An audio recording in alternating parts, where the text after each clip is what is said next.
At the same time, while the battle against Kenjaku was happening, Nanako was currently sitting down inside of her room, recovering. She didn't have any injuries on her, but she more so wanted to recover some stamina properly. Thankfully, Tokyo Clan No. 1 had been rather peaceful for the past few days. But suddenly, while Nanako was resting, she felt something off. She felt herself starting to get stronger. Not too much of a power increase, but it was definitely notable. However, more than that, a sadness began to fill her. After all, she knew what she was. She was a twin. In the world of Jiu-Jitsu, being a twin was a massive curse. She wasn't fully certain about this, and she was really hoping that her instincts were wrong right now, but she had a gut feeling, that her sister was now dead. All she could do was wait for now until they could communicate across colonies. And she chose to keep quiet about this for now, mainly because she didn't want to worry everybody. Plus, she didn't honestly know who she could really go to about this. Maybe Yuji, but Yuji had to deal with enough over the past couple of days, and she didn't feel like putting that pain on him.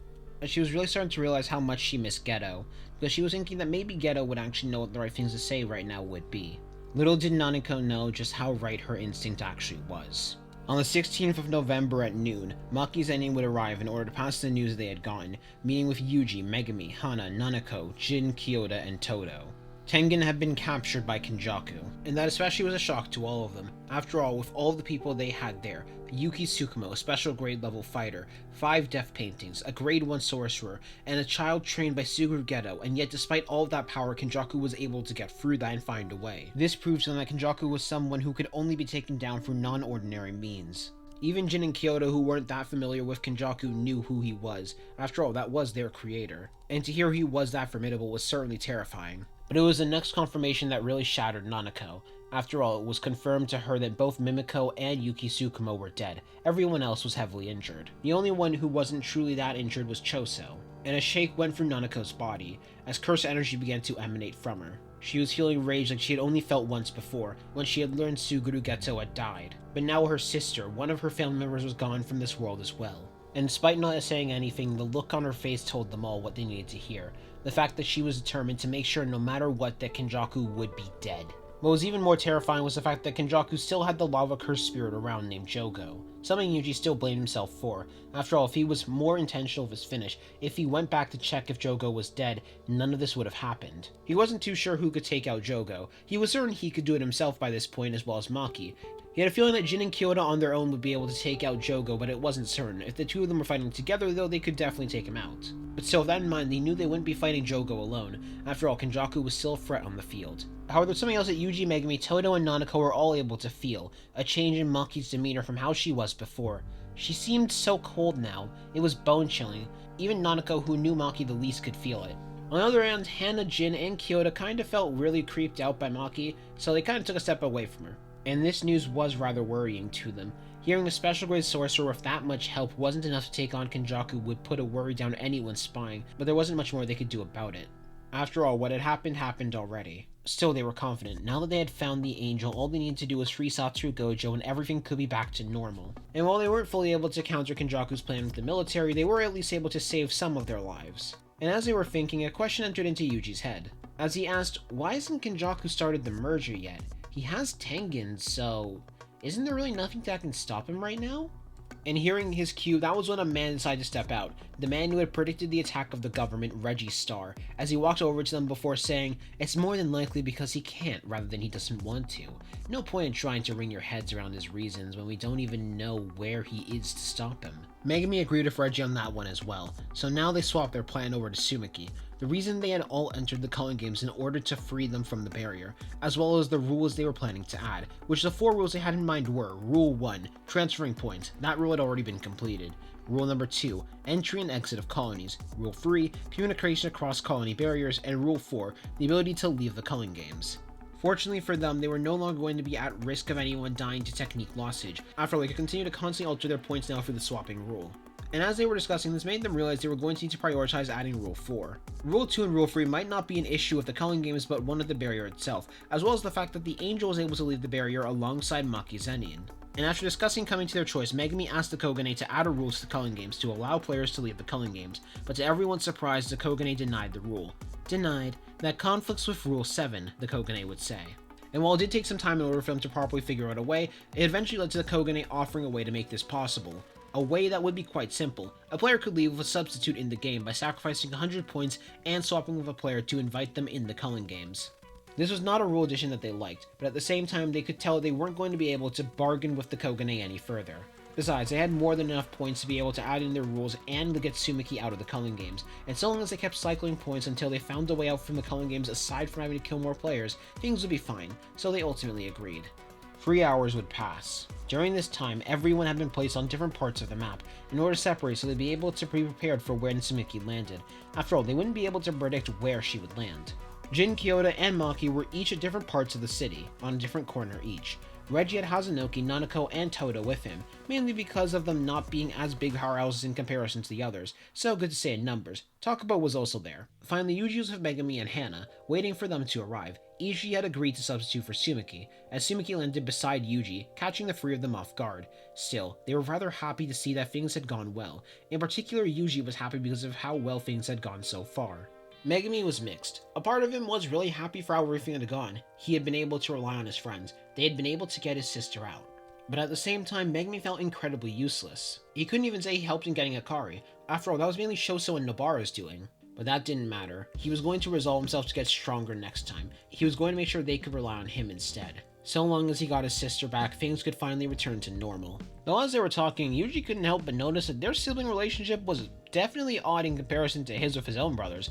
After all, he was expecting Megami to act a bit more happy since it was his sister, but at the same time, Megami was just kind of indifferent, like even more different than normal. Though Yuji felt that was just his way of having a sibling relationship. Maybe he was just weird. But Megami didn't want to wait. He wanted to immediately get on with this. After all, the longer they spent, the more and more risk Tsumiki would have. So Megami transferred over 100 points to Tsumiki. But to all three of their surprise, suddenly Tsumiki said, "Kogane, add a rule. Allowing entry and exit across colony barriers." All three of their eyes widened. Yuji activated flowing red skill stack immediately, as Megami asked who was this person, with them having a wide grin before telling them they were his big sister, before they lifted up their hands in a shrug and revealed they were joking, as in reality this was an ancient sorcerer from the Heian era, Yorozu. As Yorozu then said, "I haven't fought for 1,000 years, so I want to choose who and where I fight, and first I choose Sukuna." Staring Yuji dead in the eyes, before Yuji quickly rushed towards them, closing the distance in a surprising burst of speed. And for most opponents this would definitely catch them off guard. However, Yorozu was not most opponents, as Yorozu created her own type of metallic butterfly wings, and quickly created liquid metal in order to block the blow, sending Yuji backwards. And Yorozu began to smirk a little bit wider for a moment as she stared Yuji in the eyes. After all, she realized something that even the angel didn't, but she didn't want to say that out loud. After all, she didn't want to potentially ruin Sukuna's plans here. But she was curious in which body was Sukuna going to fight her. Well, that was for her to discover later, as Yorozu quickly began to start flying away. However, from Yuji's back, blood wings began to grow. He was pretty confident he would at least be able to catch up to Yorozu, until suddenly a mouth rose out on Yuji's cheek, as the word Enchain was spoken, not by Yuji, but by Uraume and Sukuna. Moving significantly faster than Yuji was, Hana was suddenly knocked out, by Sukuna targeting the pressure points on her neck. And as Megami was slowly starting to raise up his hands, suddenly Sukuna ripped off one of Yuji's fingers. As Sukuna began to laugh to himself, realizing that his binding vow and gamble worked. After all, Yuji didn't consider himself a person. He wasn't too sure if this would work, but he was more than happy that it did. And right as Megami was 2/3 of the way of putting up his arms, he was far too late. Sukuna had force-fed the finger to Megami. With both Sukuna's skill in reinforcement as well as his skill in blood manipulation, he was able to make Yuji's body get enhanced far beyond his natural limits. So much so that with just blood manipulation, he was able to rival the physical body of what he would be capable of with 20 fingers, despite only being at 16 fingers currently, leaving Megami having no chance whatsoever to be able to stop this. As Sukuna swapped vessels while at the same time Yuji began to reawaken. As Yuji looked over to Megami, not even having much time to react, as Sukuna said, "Remember when I said we'd see something interesting, boy? Now let's see if the perfect body for blood manipulation is capable of surviving this." As Yuji activated flowing red skill stack once more, trying to activate it as fast as possible. All the while, he was increasing his heartbeat. He was trying to make sure he could activate flowing red skill burst, to try and counterattack whatever Sukuna was about to do. But he had no way to predict what would happen next, as Sukuna quickly closed the distance between the two of them. As Yuji began to feel several slashes land across his body, while at the same time, Sukuna landed a punch hard on his stomach, sending Yuji flying through several buildings, while Sukuna lifted up his hand, beginning to launch out tens of slashes all at once at Yuji. This caught everyone's attention, in particular Jin and Kyoto and Toto. After all, the consensus was Yuji's curse energy, but at the same time they were now worried for him. What had happened? What went wrong? At the end, Yuji had been launched through a total of 10 buildings, He could also feel blood leaking out from the slashes. Even the black flashes that Mahito landed in his body back when they fought so long ago was nothing in comparison to this power. Sukuna also knew that Yuji had a reverse curse technique. He wasn't expecting him to die from this. And even if he did, that wouldn't really matter to him. That just meant that Yuji wasn't as worthy as a challenge as he really thought he was, leading to Maki, Todo, Kyoto, Jin, and Reggie all beginning to head over to that direction. At the same time, Nanako took out her phone, as she was preparing to try and take a picture of Sukuna. Her cursing had a lot better range, so she might be able to do something before any of the others could. But all of them felt this massive, overwhelming force of curse energy, filled to the brim with malice. That was what was causing Hazunoki to hesitate. But that massive wave of curse energy began to be focused, controlled, as Sukuna put his hand signs together and summoned a massive Nue, one with Orochi's symbol on its head, as well as a snake-like mouth on its tail. As a massive wave of lightning rained down from the sky, several bolts began to rush towards all of them. Reggie quickly took out one of his receipts before summoning a massive house, using that to shield himself and Nanako, giving them just barely enough time to move out of the way, but now the building they were standing on was collapsing. Maki and Jin were both forced to lift up their hands in order to block the massive wave of lightning. Takuba was forced to take it head-on. Todo was also forced to take the lightning bolts head-on, resulting in him taking quite a bit of damage. He wasn't knocked out, but he was in quite a bit of pain.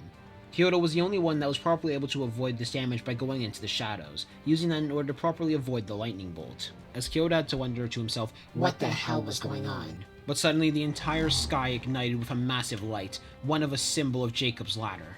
As Hana began to quickly chant as fast as she could, she was trying to make sure Jacob's Ladder would be as strong as possible. This was their shot at killing Sukuna. It would just end up risking one person. It would risk killing Megumi. Though that wasn't certain, right? She just needed to keep firing. She just needed to keep firing. But where the angel underestimated Sukuna was not in their strength, no, it was in their malice and how far they were willing to go, as Ryoma Sukuna was the king of curses, not bound by any amount of honor.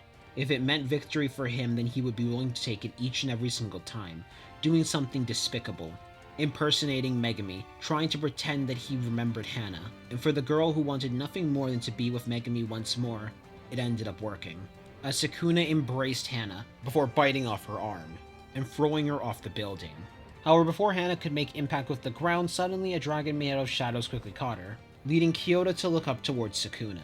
A thought entered into his head. He was the only one right now that was still up. He was the only one that might be able to fight against him right now. As Kyoto began to focus, he was going to do his best to try and battle against Sukuna, until suddenly both of them heard the sound of a heartbeat, making a smirk rise on Kyoto, and a look of intrigue rise on Sukuna. As Yuji, in a surprising quick burst of speed, closed the distance between the two of them, using flowing red skill burst to boost his speed to the max, before clapping his hands together and firing out a piercing blood at close range, as Sukuna was forced to lift up one of his hands in order to block. However, that piercing blood was stronger than he expected, much stronger. As he was launched off the building, Yuji's 4 wings made out of blood rose out from his back as well, preparing to face off against his opponent, as he flew right after Sukuna, attempting to follow after him in order to continue the pressure. Even with how strong Yuji was, though, Kyoto knew for a fact he couldn't let him fight against Sukuna alone. But he did also see someone near him, Amai, as he then said, "Take Hana and watch over her for now. I gotta go. I have to back Yuji up." The two of them nodded to each other before Kyoto handed over Hana to Amai, and Kyoto rushed right after Yuji in order to back him up. He was hoping also that both Jin and Todo were okay. Sukuna began to turn his body around, using that in order to propel himself away from the piercing blood. That piercing blood went right through several buildings. However, it only continued to fire along on a straight path, which meant Yuji wasn't aiming it. As suddenly he saw Yuji right in front of him, his heartbeat increasing as he attempted to land a punch right on Sukuna's face, using the flowing red scale burst. And Sukuna moved in order to clash fists against Yuji Itadori. As the two were pushing fists against each other, Sukuna was impressed by how strong Yuji actually was right now. Now, of course, Sukuna was expecting Yuji to get angry and more powerful from that, but this strength was much more than he was expecting. Still, it was nothing that he couldn't handle. Fighting with rage filling you isn't going to help you, Yuji. Before Sukuna opened up his hand, releasing another wave of slashes right towards Yuji's direction, pushing Yuji away from himself. However, Yuji was rather quick to counter, as in both hands slicing exorcism discs began to form, with a massive amount of steam coming off of them, before he threw both of them right towards Sukuna's direction. However, before they could reach Sukuna, they suddenly turned around, going for Sukuna's right side and left side instead. All the while, Yuji went for a direct attack on Sukuna's face. Sukuna then opened up his hands once more, sending another wave of slashes right towards Yuji's direction, but Yuji continued to move on anyways, using reverse curse sneak to heal himself away while the two other slicing exorcisms rushed towards Sukuna. As Sukuna quickly jumped, spinning around midair in order to spin in between both the slicing exorcisms. Then he looked over to Yuji and saw another orb of convergence preparing.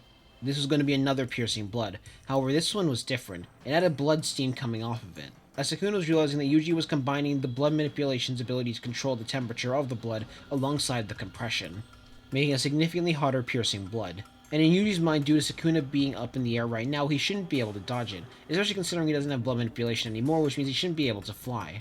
But to Yuji's surprise, Sukuna was able to jump off the very air itself, using that to deflect himself away from it. And while this did catch Yuji off guard for a moment, he didn't let that distract him, as all 4 of his blood wings expanded in size quite rapidly, before out from each of them a massive cascade of hardened blood arrows launched right towards Sukuna. An entire swarm, all of it rapid firing towards him, which caused Sukuna to smirk a slight bit as he said, "Do you really think that overwhelming me with attacks is going to do anything at all to me? I mean, you have memories from the battle against Mahito. You should know that'll do nothing whatsoever." And to follow that up, a massive wave of slashes was released around Sukuna's body, almost creating a bubble of slashes that Sukuna was currently standing inside of on air. But after finishing slicing them apart, he realized he could no longer see where Yuji was, as he began to look around. That wasn't made to be an attack, that was just made to cloak him. However, Yuji's curse energy signature he could sense, and he sensed it above himself. But when he looked up, he saw several blood vector lines rushing right towards his direction, leading Sukuna to quickly counter, as he began to attempt to punch away each of the blood vector lines, but that was mainly just made to be another distraction. Also, Yuji could rush down, the sound of his heartbeat increasing. At the same time, a massive amount of curse energy surrounded his fist. And at the same time that Yuji was rushing down towards him, suddenly something rose out from the shadows. Kyoto's Shadow Dragon Shikigami slammed right into Sukuna's back in order to time it out perfectly with Yuji's punch, trying to mess up Sukuna's timing even a little bit, leading to Yuji landing a proper blow on Sukuna's stomach.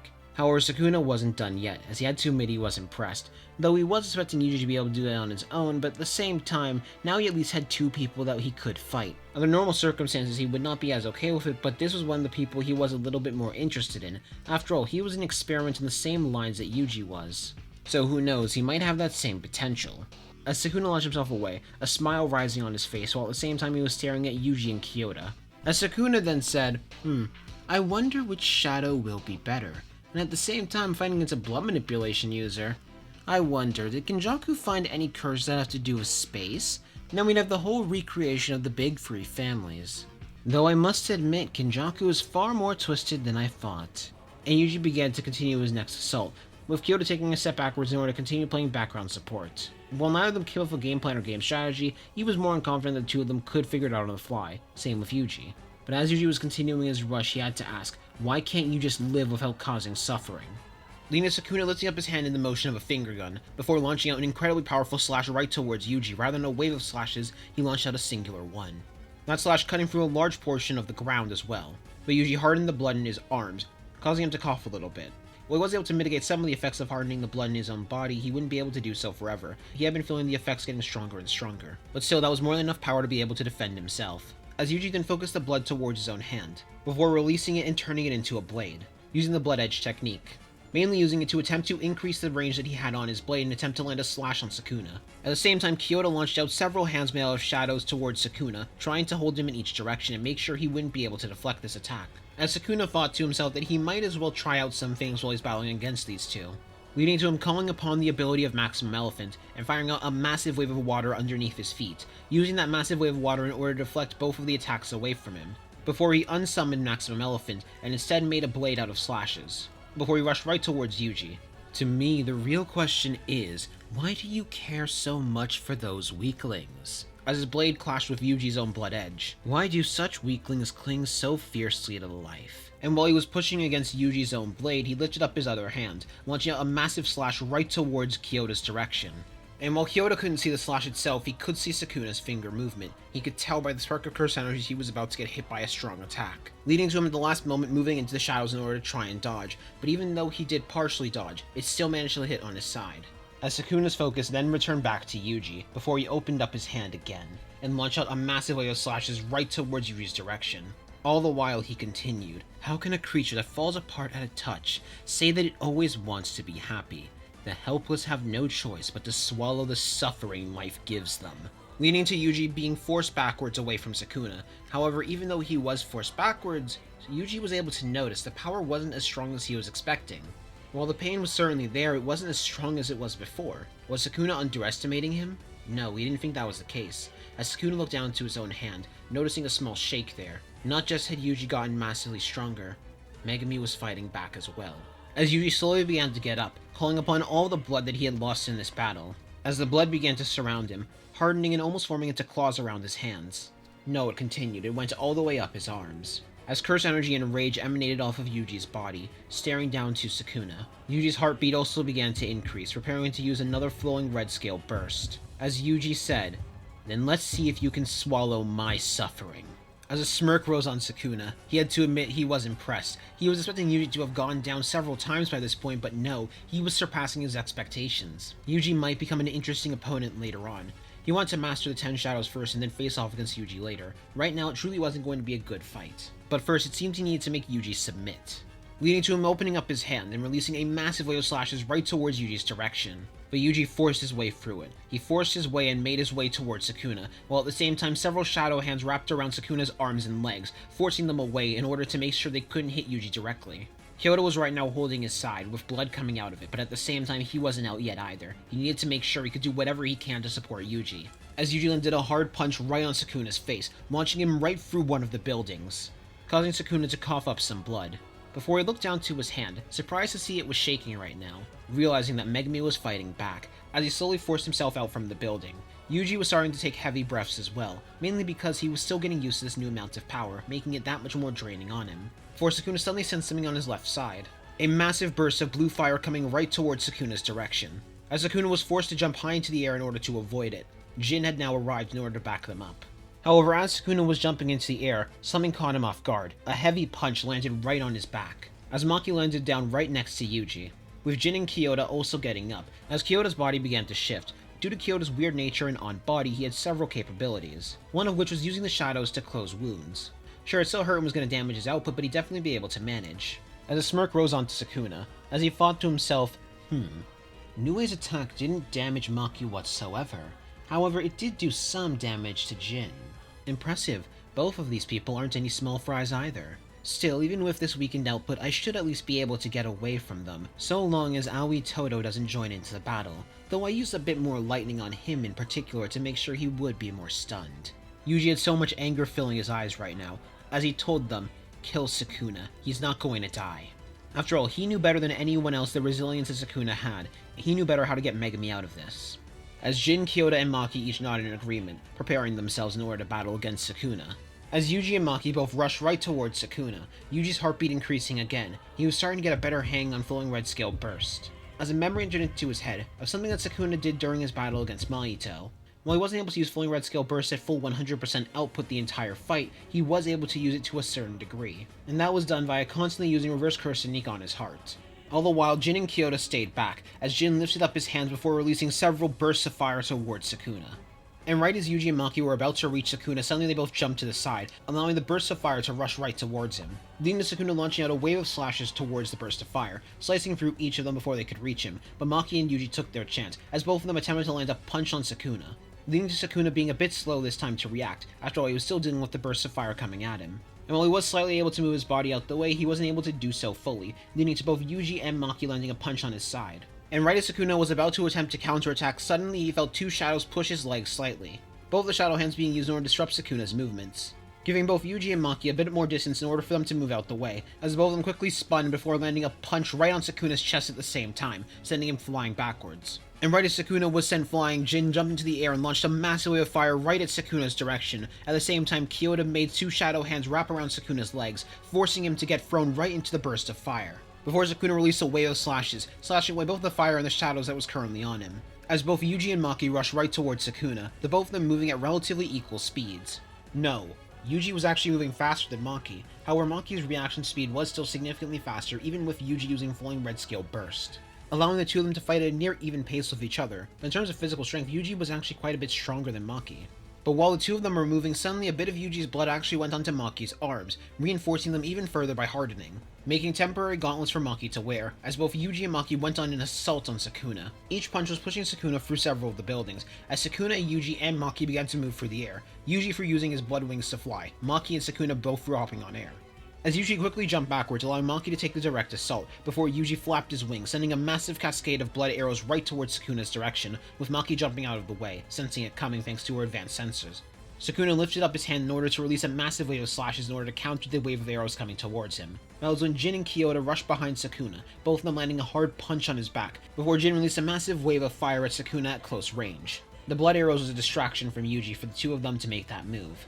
And as Sukuna turned around about to launch out another wave of slashes towards them, Maki suddenly closed distance and punched Sukuna right in the face. And as Sukuna was being rocketed to the ground, suddenly he could see something out the corner of his eye. A blood orb rising right beside him. No, several rising right around them. As Yuji used the supernova right on Sukuna, which that attack caught Sukuna completely off guard, but it did do some damage towards him as Yuji began his next rush. As Sukuna thought to himself, when I'm about to hurt his friends, it looks like the rejection is stronger and he dampens the output of my curse technique. If that's the case... Before he slammed his hand on the ground and used Cleave's spiderweb, using it in such a massive area that it was able to hit all four of them at once, causing a massive explosion on the ground to knock all four of them away from him. And as Yuji, Kyoto, Jin, and Maki were each preparing to continue on their attack, suddenly they all felt a massive wave of curse energy. No, they felt two waves of curse energy. As two people landed down, Uraume, who released a maximum frost calm right towards their direction, and on the other end was Kenjaku, which had the Jin taking the front, as he took a breath in and a breath out before releasing the largest wave of fire that he ever had released in his life, countering up against Uraume's attack and equaling each other out. As Kenjaku said, seems you could use a hand, Sukuna. Jin and Kyoto could each feel it in their instincts. The man that was standing in front of them was their parent. That was Kenjaku. Their mother, now in the form of a male body. As Kenjaku smirked and said, "My oh my, to see my three children together fighting alongside each other, it truly does bring a tear to my soul. All that's missing is Kotoke, and we would have had a perfect family reunion of the family I'm actually somewhat proud of." However, that was when Yuji had enough, as he began to rush right towards Kenjaku, Sukuna, and Uraume, aiming in particular for Sukuna. But Uraume stepped forward, releasing another burst of maximum frost calm. While at the same time Kenjaku released a wave of cursed spirits, all of them rocketing towards the four of them, in particular Yuji. As Sukuna then said, "I'll see you around. Make sure you're stronger for our next encounter, because you're not going to be able to rely on Megami to save you next time." As a black liquid surrounded all three of them before they warped away. At the same time, Jin, Kyoto, and Maki all rushed forward in order to assist Yuji with dealing with this attack. But by the time they were done, it was too late. Sukuna had managed to escape, and he had taken Megami Fushiguro. Yuji closed his fist rather hard. The embers of rage was now ignited inside of him, one that was whirling around like a tornado. He was incredibly angry. Not just from Sukuna, but from Kenjaku as well. After all, that was the man who had insulted his brother. But more than that, they also had hurt his brother, not to mention his anger towards Sukuna as well. His anger towards Sukuna for him taking Megami's body, but most of all was his anger towards himself. After all, Yuji felt completely responsible for this. If he had done better, if he was a bit stronger, he would have been able to save him, but he wasn't. He was not able to save Megami. As Yuji released a scream in anger, curse energy emanating off of his body, flaring up like a blue flame around him, but he made sure to promise one thing. No matter what, he was going to make sure that Sukuna was dead, and that Kenjaku was dead as well. But thankfully they weren't alone as well, as people began to approach them. Up first was Reggie, and with them was Nanako holding Toto up. Toto was injured from Sukuna's electricity, but they managed to help with his wounds. As Toto apologized, he felt awful for not being able to help. And finally it was Amai carrying Hana. Her arm had been bandaged by this point to stop the bleeding, but still she was in quite a bit of pain. Thankfully she was knocked out, so she wasn't going to feel all of it right now. And all of them could see that look of determination and rage enter onto Yuji's face. And Toto was certain of one thing especially, that he was going to help hone that rage, help hone it into a strong weapon to make sure they could kill Sukuna. But for now, all of them were going to need to regroup. They were going to need to plan with the others in order to prepare the perfect plan to take out Sukuna. And with that, the Alliance all left the barrier, preparing themselves to plan for their next move.